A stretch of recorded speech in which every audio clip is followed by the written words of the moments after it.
Next, I'd like to invite Yu Yang, who's a professor at Mississippi State University and has been a longtime team member and co-developer of a number of the algorithms and functionality and core shared code that OpenET uses, and has also been a longtime member of the Alexi-Dyslexi team. And Yoon will be describing our work to support eastward expansion and future data improvements. Yoon.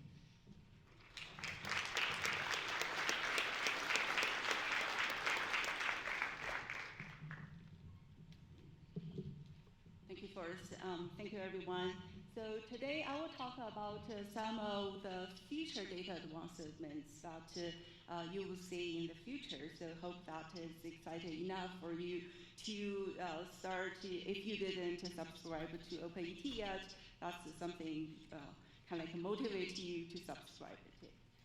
So this is coverage of OpenET. So comparing with the initial 17 Western states when we just launched a few years ago, we already made significant progress to extend to the eastern U.S.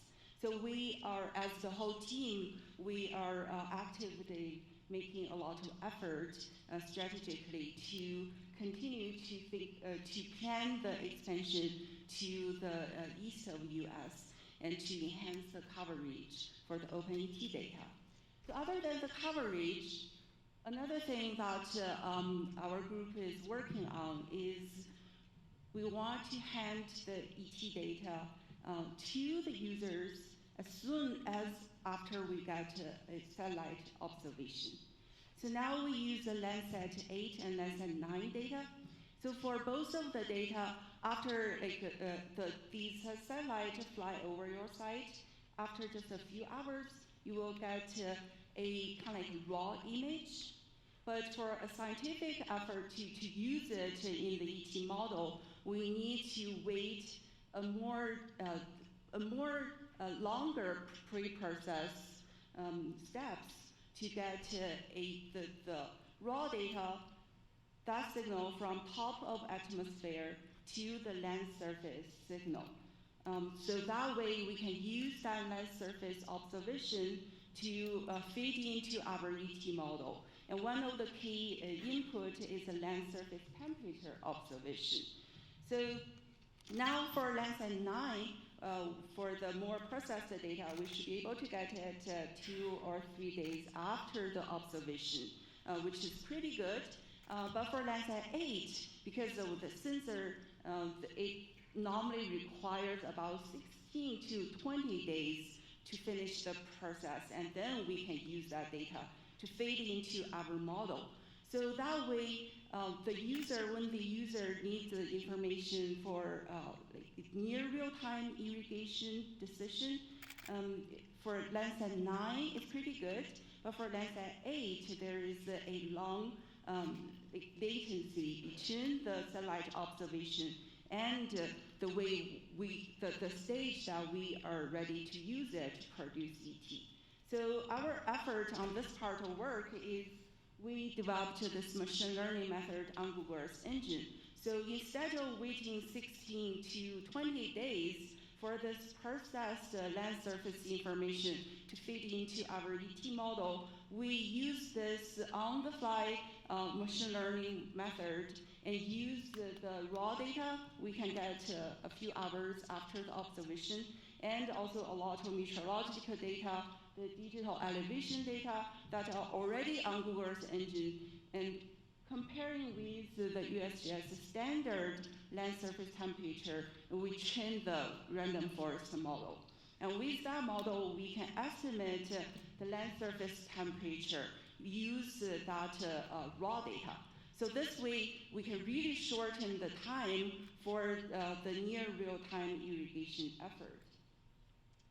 And we carefully developed this method and evaluated. So we choose many scenes across the area that currently OpenET provide data. We did a very careful evaluation. So for each of the scenes we run for the entire 2022 for all the year. And we look at the land surface temperature estimation, and the results that the first panel here is very reasonable comparing with the current study. we are doing a very decent job. So for all these images we tested, the average RMSE is about 1 to 2K. So, but when you look at the ET data, for all the images that we tested to use our machine learning method, the RMSE is, even the highest RMSE is lower than 1 millimeter per day. And the average RMSE is about 0.3 millimeter per day. So we're doing a very decent job to use this raw data, feed into, to process it, and to get to the stage that we can use it in our ET model and produce the ET, which we can hand to the end users to support their real-time decision making. So this is the spatial pattern comparison. On the top is the land surface temperature estimation, and on the bottom is the final ET results. And the first column here is our estimated results, and the second column is the reference. So it's kind of the standard results. As you can see, we are doing a very decent job also for the patterns in this the area. This is one example we choose in California. So other than the near real-time effort to shorten the pre-process time for Landsat, we also follow in the forefront of the remote sensing and track all these new missions and also existing satellites already in space, and to see whether we can use other satellites together with the Landsat that we are currently using to provide us more sampling for the land surface temperature observation, and can provide us more direct estimation of evapotranspiration, which can decrease the reliance on the linear interpolation to get the daily evapotranspiration. So here I'm just giving you some examples of the land surface temperature observation satellites. On the top are existing satellites already in the space. So you can see our golden standard Landsat there, and also there are coarser resolutions from geostationary and also from the MODIS and WIRS. But for MODIS and WIRS, although they are coarse resolution, spatial resolution, but they have high temporal resolution. It's almost a 1 day revisiting time. And another one is the eco-stress, which is a sensor observe the land surface temperature on board the International Space Station and provides also high resolution OST observation. So these we can all use them together collectively to find the key information, land surface temperature, and also the vegetation index to feed into our ET model to improve the ET estimation.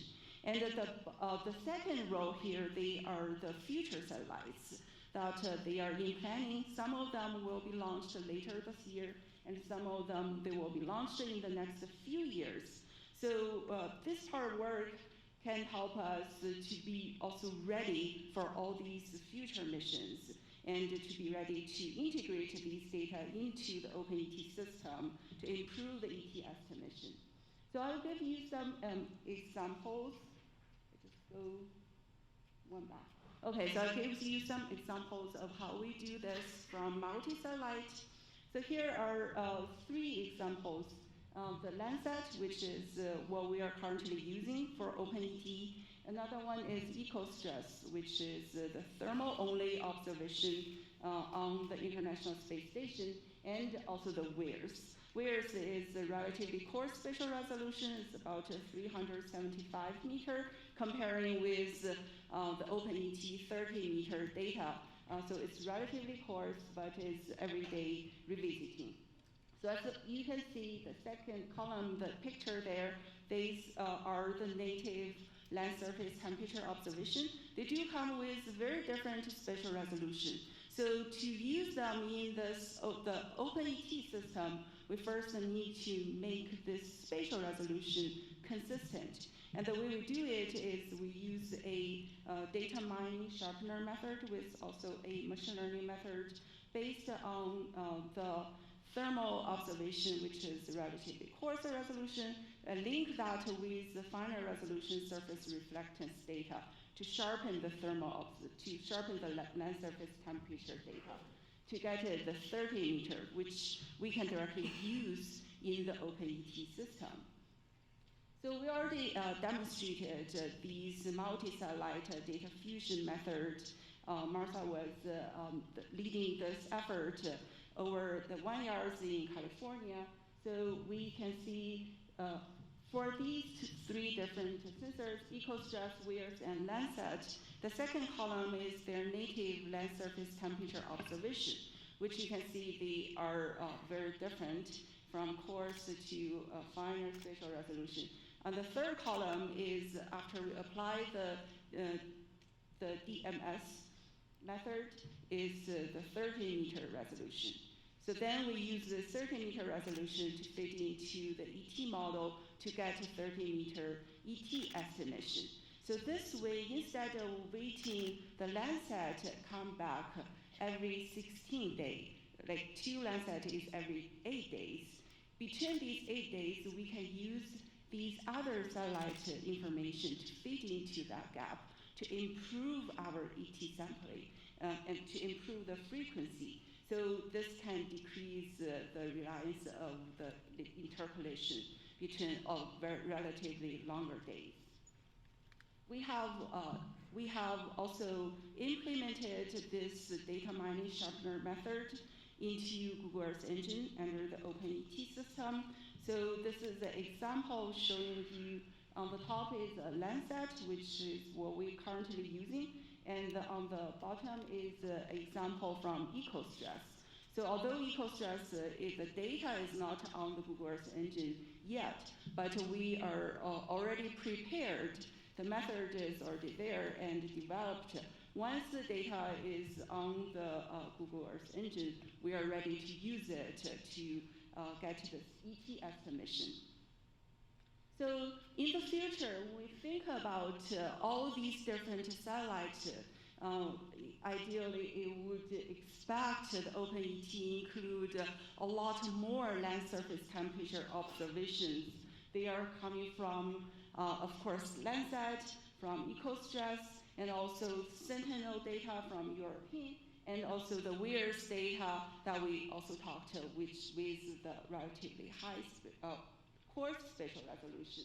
So here you can see this is a coarse resolution, but through the DMS sharpener, we can sharpen it to 30 meter that we can use it in our ET modeling system to get 30 meter ET estimation.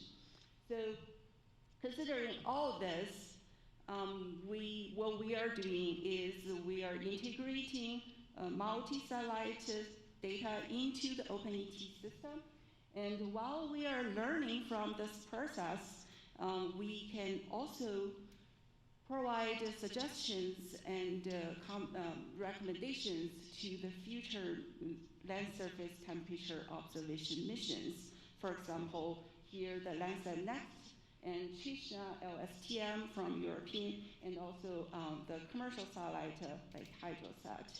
So, and also once the system is built, when there's new data available, we are ready to integrate this new data source in our system to continually improve our data and continually enhance the science and technology. So this is all I have. Thank you very much for your attention.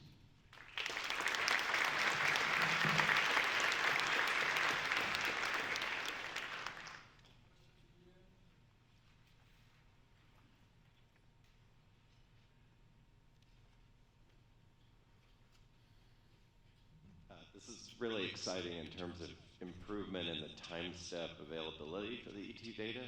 Do you have information about how soon this may be integrated and come online for users? Well, thank you for the question. I do think the methodology part is pretty mature, and we are working on integrating all the parts into the coding. So, but the key issue now here is for example, the EcoStress data is not on the Google Earth Engine yet. although I know the EcoStress team is working very much they are also working on to look for ways to integrating the EcoStress data into Google Earth Engine. But if you have EcoStress data, the method should be ready to use. So we're hoping to have the low latency LST done and ready by the end of the year. So that's sometime later this year, and then integration of additional satellite products will probably begin with the next time we update the collection. And we come to the discussion topic on that. We'll talk about one of the things the science team will be discussing is the timing and frequency of collection updates and when we accept and integrate changes to each of the modeling code and the shared core software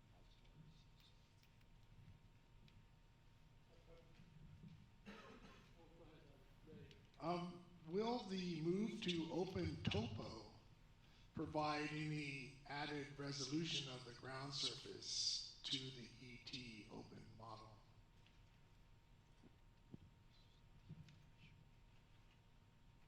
Well, I think, do you have any comments first?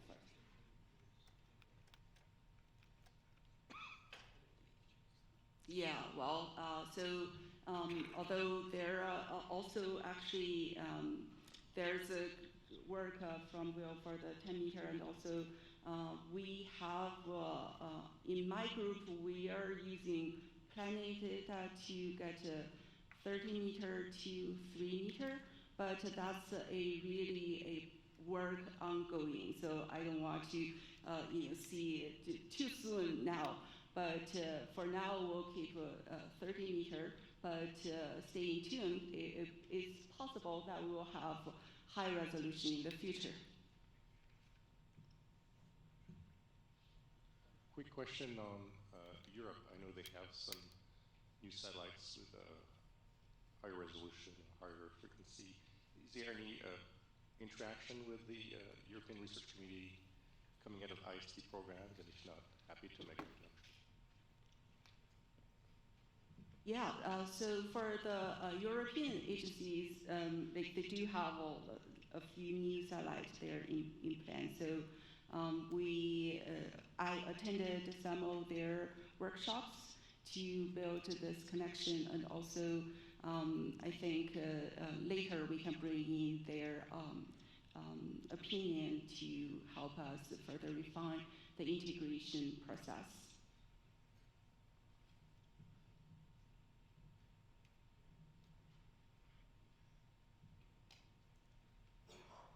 Thank you. We just heard that the uncertainty for the monthly ET is about 10 to 15%. Is that true everywhere? If I go to West Texas, Louisiana, or maybe Florida in a few months, what would be the monthly uncertainty be? I think I will let John to answer this question. Yeah, so to clarify that the accuracy depends on space and time. That 10 to 15% is around the growing season months and agricultural pixels that were sampled in our accuracy assessment. Of course, we did some comparisons to other agricultural pixels to see if the patterns we saw at the flux stations holds up in all croplands, for example, and they did. The relationships between the models tend to be similar. But as far as knowing accuracy where we don't have a station, we can't answer that per se, right? So. Okay, thank you. I will say, I think one of the things that's been exciting is that now that now that the OpenET data is out there, the level of interest in conducting regional accuracy assessments has just exploded, right? Every meeting I go to, I'm approached by 4 people saying, hey, I got new flux tower data, can we do comparisons, which is fantastic. So I think there was an element of a chicken and egg problem. Now we've given them a chicken, right? Now we're seeing all these flux towers pop up. And so really excited about applying the work that John has done and the work that Yoon is developing to see how we can improve the accuracy moving forward and conduct more and more local and regional assessments so we can continue to robustly define the accuracy for a range of climate zones, land cover types, and specific crops.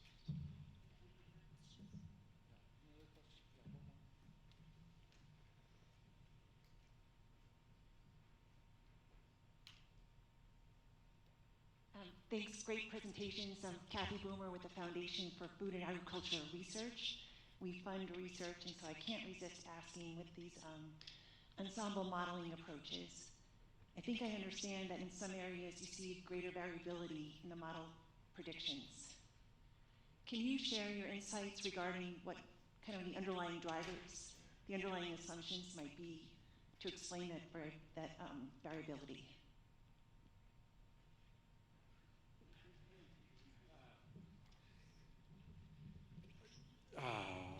So everyone get comfortable, go get coffee. We'll spend the next 2 hours answering Kathy's question.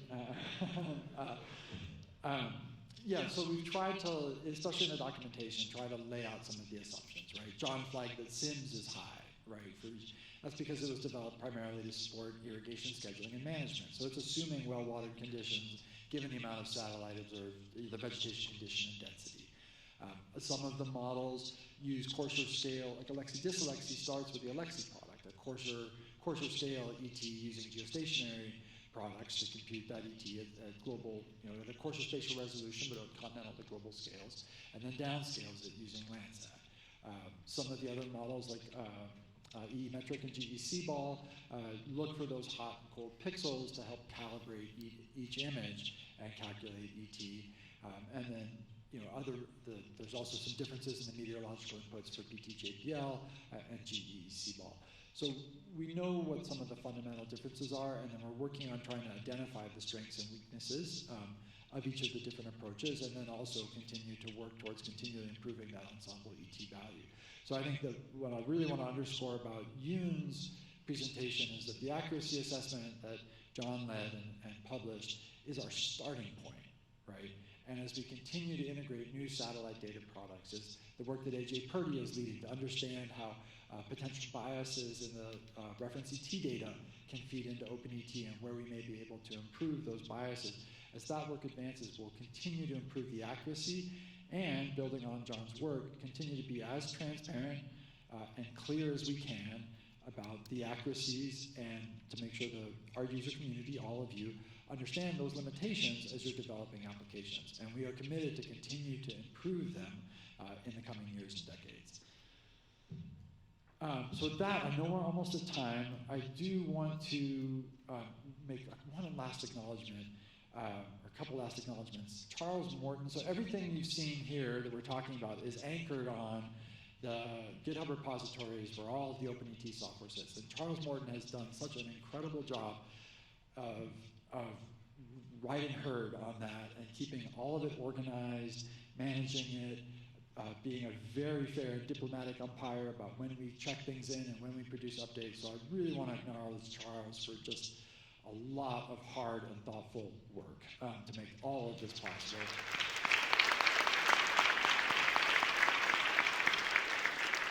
And also, Maurice mentioned Earth Engine. I mean, so as someone who helped build some of the NASA high-performance computing systems and worked on those teams, like having Earth Engine as a shared platform for computing is invaluable and allows us to move forward at a pace that would be very, very difficult elsewhere. It's allowed us to really collaborate as a science community and then share that. I mean, one of the things that struck me, I was at the Chapman conference, the AGU Chapman conference, and I realized there are going to be 5, maybe 6 Nature journal papers published just this quarter that use OpenET data.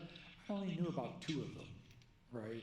And so the uptake and use by the science community of the software, of the data, in ways that don't require our input, I think really speaks to the power of open science and what's been made possible by Earth Engine, right? We don't have to ship people code. We don't have to share data. It's there for them to work on. I don't think, is Tyler Erickson here?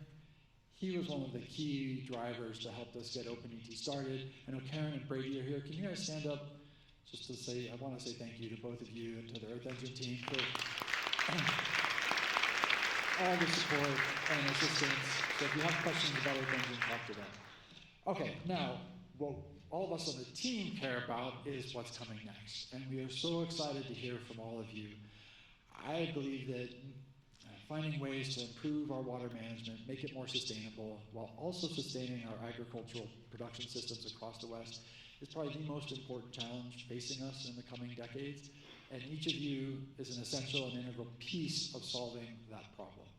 We are so grateful to you for being here and grateful to you for your work and your feedback and your partnership and your friendship. We are delighted to hear from you and really looking forward to that. So we will get started at 11. Rachel and Maurice, any last comments? Time for a break. All right, so top off your coffee, grab water, and we will get started at 11. Thank you so, so much. And thank you to all of the panelists this morning for some excellent remarks. So thank you.